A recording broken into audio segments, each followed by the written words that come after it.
உறவுகள் அனைவருக்கும் அன்பான வணக்கங்கள். ஸோ மகாநதியை பொறுத்த வரைக்கும் இந்த வாரம் அப்படிங்கிறது குமரனுக்கும் கங்காவுக்கும் இடையே அந்த வளகாப்புக்குரிய அந்த முன்னிலை எல்லாமே பண்ணுறதா இருக்கட்டும், குமரன் அவங்களுக்காக ஒவ்வொரு விஷயமும் பண்ணுறதா இருக்கட்டும், அதுதான் இந்த வாரம் ஃபுல்லாகவே போக போகுது. ஸோ இதில் இன்றைக்கி எபிசோடு அப்படிங்கிறத சத்தியமாக என்னாலலாம் குமரனை பார்க்கவே முடியலைங்க. ரொம்ப ரொம்ப பாவமாக இருந்தார். அப்படி ஒரு இது வார்த்தையால் குத்தி குத்தி நோகடிச்சு ஒருத்தரால் முடியாது அப்படின்னு தெரிஞ்சாலும் அவங்களால என்ன முடியுமோ அப்படிங்கிறத நம்ம யோசித்து கேட்கணும். அதே மாதிரி அவருமே தன்னோட தகுதிக்கு மீறி பார்த்து தான் ஒவ்வொரு விஷயத்தையும் பார்த்துக்கிறாரு. எல்லாமே தெரிஞ்சு தான் கல்யாணம் பண்ணியிருக்கோம் அப்படிங்கும்போது அனுசரித்து தான் போகணுமே தவிர வார்த்தையால் குத்தி அதுவும் அடுத்தவங்களை கம்பேர் பண்ணி பண்ணுறது அப்படிங்கிற விஷயத்தில் கங்கா ரொம்ப ரொம்ப தப்பு பண்ணுறாங்க. ஸோ ஒரு கண் கலங்கி முகமே வாட்டமாக அழுது போய் நின்ன சீனாக இருக்கட்டும், அதுக்கப்புறமா விஜய் போய் கேட்க போகும்போது விஜய் கிட்ட வந்துட்டு கட்டி பிடிச்சிட்டு அவர் அழுக போகிறது, அதெல்லாம் பார்க்குறதுக்கே ரொம்பவும் கஷ்டமாக இருக்குது. காவேரிக்கு வந்துட்டு கிஃப்டெல்லாம் நிறைய வாங்கி தருவார் அப்படின்னு சொல்லி யமுனா சொல்லி தான் வச்சுருந்தாங்க. அந்த ஒரு ரீசனுக்காகவே எனக்கு வந்து ஒன்றா சேர்ந்து பண்ணிக்க வேணாம் அப்படின்னு சொல்லியிருந்தாங்க. பார்த்தா மறுநாள் வந்துட்டு காவேரி வந்து கழுத்தில் அந்த செயின் போட்டுட்டு கோல்டு செயினில் அந்த முருகன் டாலர் போட்டுட்டு வந்ததை பார்த்துட்டு பாட்டி கேட்குறாங்க, என்னடி புதுசாக செயின்லாம் போட்டிருக்க அப்படிங்கும்போது, ஆமாம் பாட்டி விஜய் வாங்கி கொடுத்தாரு அப்படின்னு சொல்லும்போது எல்லாருமே பார்த்துட்டு நல்லா இருக்குது அப்படின்னு சொல்கிறாங்க. ஸோ கங்கா அப்போ தான் அங்கேருந்து வராங்க. அந்த டைம் பார்த்து கரெக்டாக பாட்டி என்ன கேட்குறாங்க, இது ஒரு 4-5 பவுன் இருக்கும் போலையடி அப்படின்னு சொல்கிறாங்க. அதெல்லாம் எனக்கு தெரியல பாட்டி, ஏற்கனவே வாங்கி வச்சுருந்தாரா, நேற்று தான் கொடுத்தாரு அப்படின்னு சொல்லிட்டு திரும்ப போய் கங்கா கிட்டையுமே காட்டுறாங்க. அக்கா இங்கே பாருக்கா விஜய் வாங்கி கொடுத்தாரு, கோல்டு டாலருக்கா முருகன் டாலரு அப்படின்னு சொல்லி போய் காட்டுறாங்க. நல்லா இருக்குடி அப்படின்னு சொல்லிட்டு அப்படியே குமரனை ஒரு மாதிரி பார்த்து முறைக்கிறாங்க. ஸோ குமரனும் ஒரு மாதிரியே உட்காந்துருக்காரு. அதுக்கப்புறமா சாரதாம்மா சொல்கிறாங்க, காவேரி நான் உங்ககிட்ட சொல்லவே இல்லையடி, கங்காவுக்கு வந்துட்டு 5வது மாதமே வளகாப்பு பண்ணலான்னு முடிவு பண்ணிட்டோம் அப்படின்னு சொல்கிறாங்க. ஸோ அப்பயுமே என்ன சொல்கிறாங்க, அம்மா வளகாப்புலாம் பண்ணும்போது அந்த ஃபோட்டோலாம் எடுக்கும்போது வயிற்றுல எல்லாம் அப்படி பெருசாக இருக்கும்லம்மா, கையை வச்சுட்டுலாம் எடுப்பாங்கல்லம்மா, இந்த மாதமே பண்ணால் அப்படிலாம் ஃபோட்டோ எடுக்க முடியாதேம்மா அப்படிங்கும்போது, ஆமாம் இப்போ ஃபோட்டோ ஷூட்லாம் தான் நம்ம பண்ணிகிட்ருக்க போகிறோமா, ஏண்டி நீ வேற அப்படிங்கிறாங்க. அப்பையும் குமரனுக்கும் முகம் ஒரு மாதிரி ஆகுது. அதெல்லாம் இல்லடி, 2 பேருக்கும் ஒன்றா பண்ணக்கூடாதுன்னு சொல்லியிருக்காங்க, அதனால தான் தனித்தனியாக பண்ணலான்னு அப்படின்னு சொல்லும்போது, அப்போ வேணால் 7வது மாதம் ஒருத்தருக்கு வாரம் அடுத்தவங்களுக்கு மறுவாரம்னு சொல்லி கூட வச்சுக்கலாம்லம்மா அப்படின்னு சொல்லி காவேரி கேட்குறாங்க. எப்படி முதல்ல உனக்கு அதுக்கப்புறம் எனக்கு நான் அப்படின்னு சொல்லி கேட்குறாங்க. அக்காக்கா அப்படிலாம் இல்லைக்கா, வாரம் கூட உனக்கு பண்ணிவிட்டு அடுத்த வாரம் பண்ணிக்கலாமே எனக்கு அப்படிங்கிறாங்க. ஸோ சாரதாம்மா என்ன சொல்லிடுறாங்க, வேணாண்டி விடு, தேதியெல்லாம் குறிச்சாச்சு, வெள்ளிக்கிழமை அன்னைக்கு நம்ம பண்ணுறதா முடிவு பண்ணிட்டோம் அப்படின்னு சொன்னோன்னே, நான் கொஞ்சம் நேரம் நடந்துட்டு வரேம்மா மேலே போயிட்டு அப்படின்னு சொல்லி கிளம்புறாங்க. கங்கா நானும் வரவா அப்படின்னு சொல்லிட்டு அவர் வாண்டடாக கேட்குறாரு. அதுக்குள்ளே எந்த ஒரு மரியாதையுமே கொடுக்காம மதிக்காமல் அவங்க பாட்டுக்கு போகிறாங்க. பின்னாடியே இவங்களும் போகிறத எல்லாருமே கவனிக்கிறாங்க, குமரன் பின்னாடியே அவர் போகிறது.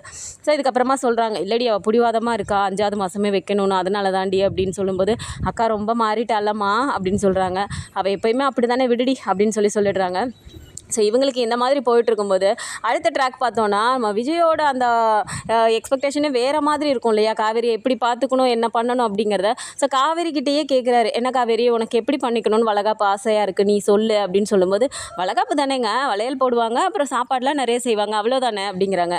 என்ன காவேரி இவ்வளோ தானேன்னு சொல்லிட்டு ரொம்ப இதாக சொல்லிட்டேன், நான் அப்படி கேட்கல, உனக்கு எங்கே பண்ணணும், ஒரு ஃபங்க்ஷன் மாதிரி மண்டபத்தில் பண்ணலாமா, இல்லை பீச்சில் வந்துட்டு அந்த ஈவெண்ட் மாதிரி பண்ணலாமா, உனக்கு என்ன மாதிரி ஆசை இருக்குது, உனக்குன்னு இருக்கும்ல அதை சொல்லு அப்படிங்கிறாரு.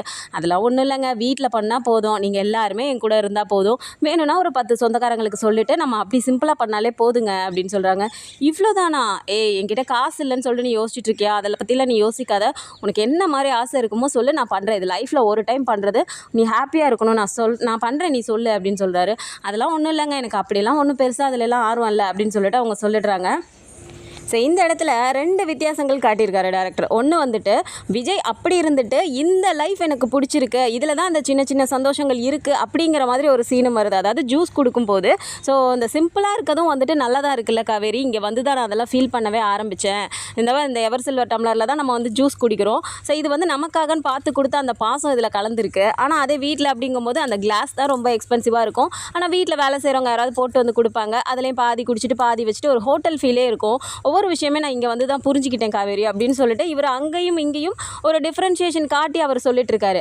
ஆனால் அவங்க என்ன பண்ணுறாங்க, நான் வந்துட்டு ரொம்ப பணக்கார வாழ்க்கைக்கு தான் ஆசைப்பட்டேன், எனக்கு வந்து ஆடம்பரமாக இருக்கணும்னு ஆசைப்பட்டேன், எனக்கு எல்லாமே வந்து கிராண்டாக பண்ணணும், ரொம்ப அலங்காரம் பண்ணிக்கணும்லாம் ஆசைப்பட்டேன், எங்கள் அப்பா இருந்துட்டு தான் நடந்திருக்கோம் எங்கத்தை அப்படிங்கிற மாதிரி குமரனை வந்து குத்தி காட்டுற மாதிரி பேசியிருக்காங்க.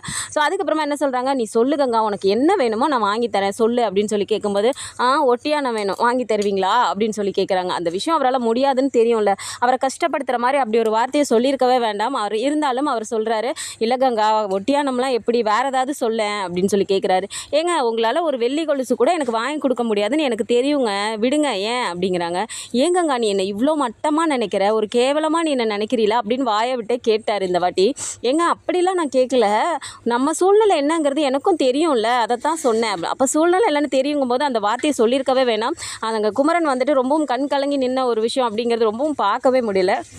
ஸோ இந்த இடத்துல தான் குமரன் யோசிக்கிறாரு, ஏதாவது நம்ம வந்து வாங்கி கொடுத்தே ஆகணும், அதுக்கு நமக்கு கையில் பணம் வேணும்னா ஏதாவது ஒன்று பண்ணியே ஆகணுமே அப்படின்னு சொல்லி யோசிக்கும் போது தான் இவங்க சகலேஷ் 3 பேருமே சேர்ந்து இந்த வாரம் வந்து குமரனுக்காக சப்போர்ட் பண்ணி ஒரு விஷயத்த செஞ்சு முடிக்க போகிறாங்க. ஸோ அந்த விஷயத்துலையுமே வந்துட்டு அவங்கக்கிட்ட யார்கிட்டையுமே நீங்கள் காசு வாங்கக்கூடாது அப்படிங்கிறதையும் சொல்லிட்டாங்க கங்கா.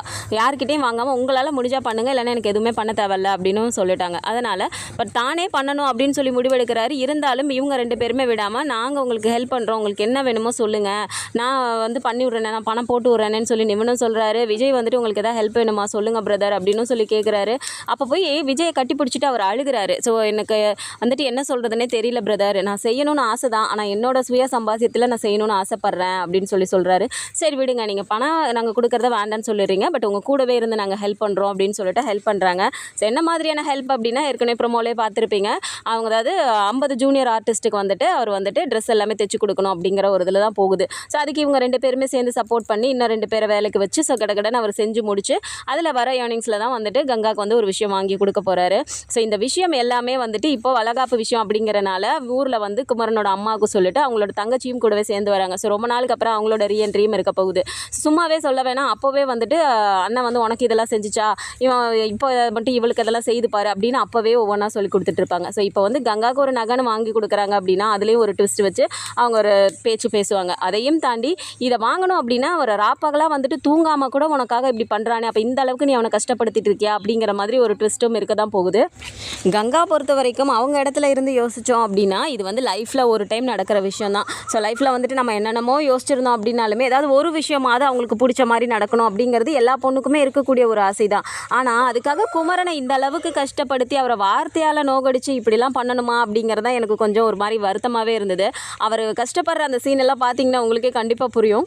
ஸோ இந்த வளகாப்பு அப்படிங்கிறது தான் இப்போதைக்கு போயிட்டுருக்கே தவிர இன்னும் இந்த ஸ்கேன் பண்ணணும் அப்படிங்கிற விஷயம் என்ன பெண்டிங்லேயே தான் இருக்குது. ஸோ ஸ்கேனுக்கு போகும்போது அந்த இடத்துல வந்துட்டு காவேரிக்குன்னு தான் சொல்லிட்டு வீட்டில் எல்லாரும் பயந்துட்டு இருக்காங்க.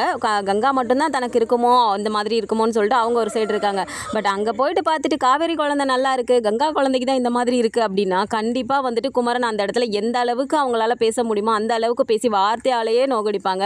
ஸோ அந்த மாதிரி எதுவும் நடக்க போகுதா என்ன அப்படிங்கிறதும் அப்கமிங் எபிசோட்ஸில் தான் நம்ம பார்க்கணும். ஸோ இதை பற்றின ஒரு அப்டேட்ஸ் தெரிஞ்சுக்கிறதுக்கு நம்மளோட சேனலையும் சப்ஸ்கிரைப் பண்ணிக்கோங்க. வீடியோ பிடிச்சிருக்கு அப்படின்னா சின்னதாக லைக்கை மட்டும் கொடுங்க. தேங்க்ஸ் ஃபார் வாட்சிங்.